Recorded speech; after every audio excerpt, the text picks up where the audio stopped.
वो हमें छोड़ के गई, इसके सिर्फ जिम्मेदार आकाश हॉस्पिटल है। और ये परिवार का साफ तौर पर कहना है कि जब तक इनको इंसाफ नहीं मिलेगा तब तक ये इसी तरीके से प्रोटेस्ट करते रहेंगे। मैं 3 महीने से पुलिस थाने में चक्कर काट रही थी कि मेरी कंप्लेंट लिख दो एफआईआर लिख दो, जब क्यों नहीं लिखी पुलिस वालों ने कंप्लेंट। अच्छा, बीच में आप उठ गई और एक बार फिर से आज बैठ रही हैं, बीच में क्या कुछ बात हुई, क्या ऐसा हुआ जो चली गई आप?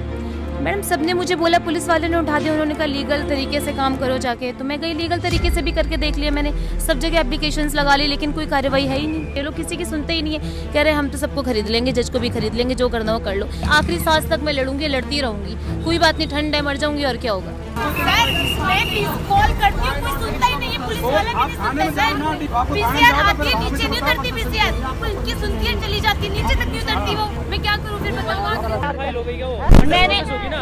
मैंने दिया, कब तक होगी? ये कहते हैं हम जज को भी खरीद लेंगे, वकील को भी खरीद लेंगे, सबको खरीद लेंगे, इनका कहना है ये। सर इनके वजह से मेरे हस्बैंड गए तो यहीं खड़ी होंगी। और आज इस हॉस्पिटल ने किया, अगर इस हॉस्पिटल के खिलाफ कार्रवाई होगी ना, आम जनता मेरे साथ आएगी, तो बाकी हॉस्पिटल ऐसा करने से पहले ना 50 बार सोचेंगे, करेंगे नहीं। मेरी फैमिली उजड़ गई ना, किसी और की नहीं उजड़ेगी। देखिए, आज एक बार फिर से उसी जगह पर मौजूद है जहां की कवरेज कई बार हमने आपको दिखाई है। मेरे पीछे ठीक आकाश हॉस्पिटल है और एक बार फिर से आज ये पूरा परिवार अस्पताल के ठीक सामने बैठता नजर आ रहा है। आज भी वही मांग है जो करीब 1 महीने पहले थी कि निज़ाम को इंसाफ मिल सके। लेकिन सोचिए हमारा कानून किस तरीके का है कि एक महिला जिसके बच्चे उनके साथ में नज़र आ रहे हैं, जिसके बच्चों के सर से उसके पापा का साया उठ गया है, लेकिन परिवार को अब तक इंसाफ नहीं मिल पाया है। प्रीति जी, आज एक बार फिर से आपको इसी जगह पर आने की क्या ज़रूरत पड़ गई? मैडम पहले मुझे उठाया गया था कि लीगल तरीके से करिए, पुलिस के पास जाइए, सब कुछ करिए, पुलिस के पास भी चली गई, कुछ सोल्यूशन नहीं निकला है। मैंने सीएम ऑफिस में भी एप्लीकेशन लगा दी है, स्वास्थ्य मंत्रालय पे भी लगा दी, डीसीपी ऑफिस में भी लगा दी, 1 महीने होने वाला है, कोई सोल्यूशन ही नहीं है।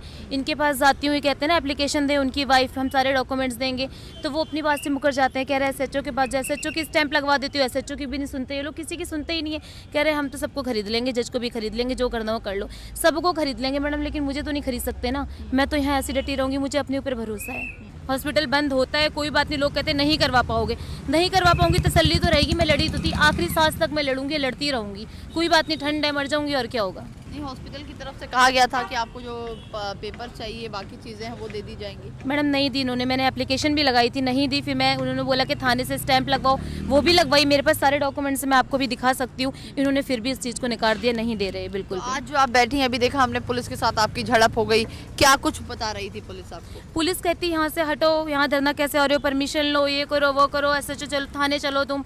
पुलिस मतलब पूरी फेवर में कि हम लोग यहाँ से हट जाए, बट हमारा अधिकार है ना, मौलिक अधिकार है, ये तो शांतिपूर्वक प्रदर्शन कर रहे हैं, कोई रोड जाम नहीं कर रहे हैं हम, कोई दंगा नहीं कर रहे, कोई तोड़फोड़ नहीं कर रहे, तो क्यों हट जाए यहाँ से? जंतर मंतर क्यों बैठूं जाके अपने बच्चों के साथ में? इन्होंने गलत किया है। पुलिस एक तरफ तो कहती है कि धरना नहीं धरना, एक तरफ कहती है कि जिन ऑफिसरों के घर के सामने धरना धरो, तो वो लीगल होगा।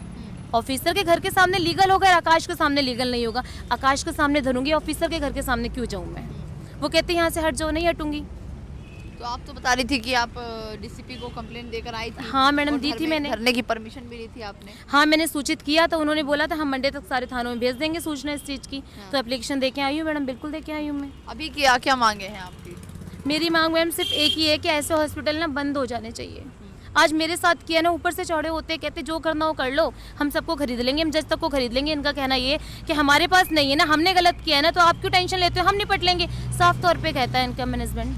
मैं चाहती हूँ कि लोग मेरा साथ दें और इस हॉस्पिटल को बंद कराने की मुहिम में मेरे साथ दें, इसको बंद करवाया जाए हॉस्पिटल। आज मेरे साथ हुए, पता नहीं कितनों के साथ करेंगे। और आज इस हॉस्पिटल ने किया, अगर इस हॉस्पिटल के खिलाफ कार्रवाई होगी ना, आम जनता मेरे साथ आएगी, तो बाकी हॉस्पिटल ऐसा करने से पहले ना 50 बार सोचेंगे, करेंगे नहीं। मेरी फैमिली उजड़ गई ना, किसी और की नहीं उजड़ेगी। पुलिस की तरफ से क्या साथ मिल पा रहा है? पुलिस अभी आई थी हटाने के लिए हमें, लेकिन हमने पुलिस को मना किया, तो ज़्यादा ज़बरदस्ती उन्होंने नहीं की हमारे साथ। अभी इन्होंने एम्बुलेंस यहाँ पे खड़ी कर दी, तो पुलिस ने यहाँ से एम्बुलेंस भी हटवाई है उनकी। तो मतलब अभी भी वही पुराना रवैया? हाँ बिल्कुल पुराना वही, हम लोग खड़े हुए हैं यहाँ पे, पुलिस वालों को यहाँ पे एम्बुलेंस खड़ी कर दी कि हटा दो, लेकिन पुलिस वालों ने हटाई है, इतनी मदद हमारी की है पुलिस वालों ने। अभी क्या कुछ कहेंगे मैम इंसाफ के लिए आप लोग? देखो, हम तो इनके इंसाफ के लिए साथ में खड़े हुए हैं, और इन्होंने जिस तरीके से कागजात अपने दिखाए हैं, हमने भी वेरीफाई किया हर चीज़ को, कि बात तो बिल्कुल जायज़ है कि भाई एक महिला अपने पति के लिए गुहार लगा रही है, पति का ट्रीटमेंट 4 घंटे जो लेट हुआ, इस आकाश हॉस्पिटल की वजह से हुआ है सारा ट्रीटमेंट। अगर ट्रीटमेंट ढंग का हो गया होता तो आज वो जिंदा होता इसके साथ में। हम तो छोटे छोटे इसके बच्चे हैं, हम तो इसको देख के आए जी इंसानियत के नाते। जैसे पब्लिक जुड़ती जा रही है हमारे साथ में, हम 4-5 घंटे से यहाँ पे खड़े हुए हैं जी। तो अभी कुछ बातचीत हो नहीं पाई इन मैम, दिनों में? कोई बात नहीं हुई इन दिनों, कोई बात नहीं हुई, किसी भी तरीके की बात नहीं है हॉस्पिटल से मेरी। जाती हूँ तो मुकर जाते हैं, हर एक चीज़ के लिए मुकर जाते हैं। डॉक्यूमेंट्स देने के लिए मीडिया में इन्होंने बोला था, ज्योति मिश्रा ने इनकी, बट वो भी नहीं दे रहे मुझे, डॉक्यूमेंट्स भी नहीं दे रहे, कुछ भी नहीं दे रहे। गलत है। ऊपर से मुझे कहते हैं कि नहीं है हमारे पास, कहते हैं कि जो करना कर लो, नहीं है हमारे पास डॉक्यूमेंट्स, हम अपने आप निपट लेंगे, जाओ। साफ तौर पर धमकी देते हैं मुझे इस तरीके से। अच्छा, एक डॉक्यूमेंट जो पहले था आपको देने की बात कही थी, जिसमें इन्होंने क्या इलाज किया है, वो डॉक्यूमेंट आपको मिला क्या? नहीं मैडम, मेरे पास वो डॉक्यूमेंट्स नहीं है कोई भी। मैंने तो ये भी कहा था कि बेड नहीं है, या अगर आपके पास बेड नहीं थे CCTV फोटोज दिखा दो, मुझे बेड नहीं है, आप सही है तो मुझे कुछ देने के लिए राजी नहीं होते ये लोग। कह रहे नहीं देंगे, हम साफ मना कर रहे नहीं देंगे। अच्छा, और एक जो बातचीत हो रही थी कि सफदरजंग में आपने एडमिट करवाया है या इन्होंने एडमिट करवाया, अभी तक पता चल पाया है आपको? हाँ मैडम, मैंने एडमिट करवाया, मेरे हस्बैंड के फ्रेंड ने एडमिट करवाया था। हमारे पास वो भी डॉक्यूमेंट्स है, वो पर्ची है हमारे पास, प्रूफ है, पेपर्स है कि हमने ही एडमिट करवाया। इन्होंने नहीं करवाया, वो मैं मीडिया में दिखा भी सकती हूँ पेपर आपको। लेकिन 4 घंटे का गैप था उसके अंदर में। हाँ जी, 4 घंटे का गैप था उसमें। 4 घंटे का हाँ बिल्कुल। 7:23 पे यहाँ से डिस्चार्ज किया गया, जो वैन और जो बता रहे हैं कि हमने अपनी नर्स भेजी है। तो क्या इनका फर्ज नहीं बनता कि इसकी वाइफ तक मैसेज जाए कि आपके हस्बैंड का एक्सीडेंट हो गया है? पुलिस वाले या ट्रैफिक पुलिस, कोई तो PCR पुलिस थी यहाँ जो यहाँ पर लेके आए होंगे इनके हस्बैंड को। तो क्या ट्रीटमेंट तो वो चला है, तो वहाँ पर 4 घंटे का गैप होने के, अगर 4 घंटे का गैप नहीं होता और ट्रीटमेंट वहाँ पर चल गया होता, सफदरजंग में वो एडमिट करा के आए होते एम्बुलेंस वाले, एक स्ट्रक्चर पे ऐसे पटक के नहीं आए होते। उसके 9-9:30 बजे के करीब तो इनके हस्बैंड के दोस्त ने कॉल करी है, तब इनको पता चला है। 11:14 पे वहाँ पे पर्ची बनी है। आप ये देखो ना कि 7:23 से और 11:14 तक कितना गैप है। उस गैप में अगर ट्रीटमेंट हो जाता या कोई ऑपरेशन या ज़्यादा इंजरी हुई है हेड पे या राइट कान से ब्लडिंग बह रही थी तो जम जाएगा ना, तो उसको ऑपरेशन करना चाहिए था, बंदा बच जाता है। इनकी लापरवाही से हुआ है मैडम सारा का सारा। तो देखिए, आज एक बार फिर से वही स्थिति आ पड़ी है जो करीब 1 महीने पहले थी। आज भी निज़ाम को इंसाफ नहीं मिल पाया है। परिवार साफ तौर पर आरोप लगा रहा है कि लापरवाही जो है वो हॉस्पिटल की तरफ से बरती गई है। और आपको ये भी बता दें कि हॉस्पिटल की तरफ से अभी तक वो सारे जो ज़रूरी कागजात हैं वो भी अभी तक परिवार को नहीं दिए गए हैं। जब उस दौरान हमने खुद आकाश हॉस्पिटल की जो डायरेक्टर हैं उनसे बातचीत की थी, तो उन्होंने कहा था कि प्रीति अगर एक कंप्लेंट लिख कर देती है तो उनके द्वारा उन जितने भी प्रीति के ज़रूरी कागजात हैं, हमने क्या इलाज किया है, क्या इलाज नहीं किया है, वो सभी तमाम चीज़ें हम आपको उपलब्ध करवा देंगे। लेकिन प्रीति करीब 15 दिन से लगातार अस्पताल आ रही है और अभी तक प्रीति को जो वो पेपर्स हैं वो नहीं दिए गए हैं। आप सोचिए किस तरीके के हालात अभी देश की राजधानी में हैं। आज ये दोबारा से धरना करने पर मजबूर हो गई हैं। यही धरना करीब 1 महीने पहले भी कई दिनों तक किया गया था और आज फिर से वही स्थिति आ पड़ी है। क्या कुछ बताना चाहेंगी? लग रहा है मामला जो है टोटली लापरवाही का है। और सबसे बड़ी जो है हद तो इन्होंने इस बात की कर दी है कि इतना बड़ा गुनाह करने के बाद भी जो है इनको गिल्ट फील नहीं हो रहा बिल्कुल भी। तो वही जो हम तो कह रहे हैं, हम इनके साथ इसलिए हैं कि ये पूछे, प्रीति जी से पूछे कि वो क्या चाहती हैं और वो कर क्या सकते हैं। लेकिन ये कोई भी मामला इस तरह का कोई आगे आने ही नहीं दे रहे, बल्कि कभी पुलिस को बुला लिया, कभी एम्बुलेंस आगे खड़ी कर दी। सिर्फ ये रोकने की कार्रवाई ये कर रहे हैं और कुछ भी नहीं कर रहे हैं। इससे साफ जाहिर हो रहा है कि इनने गलती की है। नहीं, गलती की है वो तो जग जाहिर है, डॉक्यूमेंट्री प्रूफ है ये तो कि गलती तो इन्होंने की है। अब तो एक जनहित याचिका के जरिए जो है ये भी अधिकार लोगों को मिल गया है कि भी वो किसी भी घायल को अगर देखते हैं तो वो हॉस्पिटल में एडमिट करवा दे। पुलिस उनसे बिल्कुल कोई भी किसी भी तरह की पूछताछ नहीं करेगी। उसके बावजूद भी इन्होंने इतनी बड़ी लापरवाही, इतना गैर जिम्मेदाराना जो है काम किया है कि जिसको अनदेखा तो नहीं किया जा सकता।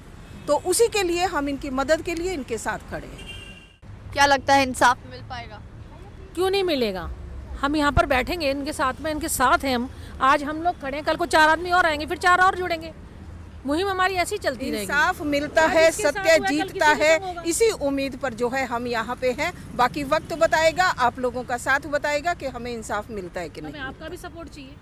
तो देखिए अभी इस वक्त दोबारा से जो है धरना करने के लिए प्रीति जो कि निज़ाम की पत्नी है उनको मजबूर होना पड़ा है और इसी जगह पर जहां 1 महीने पहले इंसाफ की गुहार लगाई जा रही थी उसी जगह पर वापस आकर बैठ गई हैं। और आपको बता दें कि तमाम देखें, एक बार कैमरा दिखा के हॉस्पिटल दिखाएं, ये इतना बड़ा हॉस्पिटल है लेकिन अपनी जो गलती है उसको स्वीकार करने से सरासर इनकार करता नजर आ रहा है। लेकिन परिवार साफ तौर पर आरोप लगा रहा है कि लापरवाही की वजह से ही निज़ाम की मृत्यु हुई थी, क्योंकि जो भी कागजात है, अगर परिवार ये मांगना चाहता है कि आपने दूसरे अस्पताल में जब हमारे पेशेंट को रेफर किया था तो उस दौरान कौन से वो पेपर लगाए गए थे और कौन सी दवाइयाँ दी गई थी, वो तमाम जानकारी जो है वो चाहिए, लेकिन परिवार को वो मिल नहीं पा रही है। तो अब देखना यही होगा कि इंसाफ कब मिलता है और कब जाकर प्रीति के जो देखिए छोटे छोटे 2 बच्चे हैं इनके गोद में, जो साफ तौर पर आपको एक और बच्चा है इनके पास जो थोड़ा बड़ा है। क्या नाम है उनके आपके बच्चों का?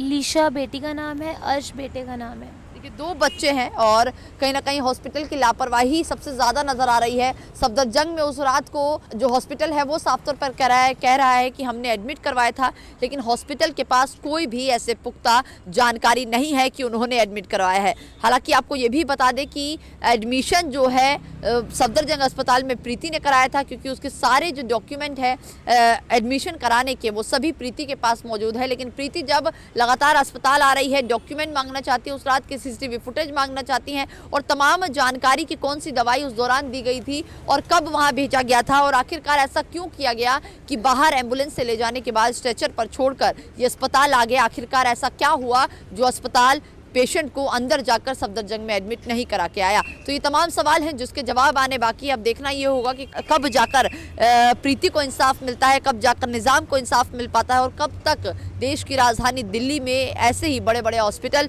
लोगों की हत्या के जिम्मेदार होते रहेंगे। फिलहाल के लिए बस इतना ही। अपनी राय जरूर दीजिएगा। कैमरा पर्सन रंजीत के साथ मैं दिव्या झलको, दिल्ली।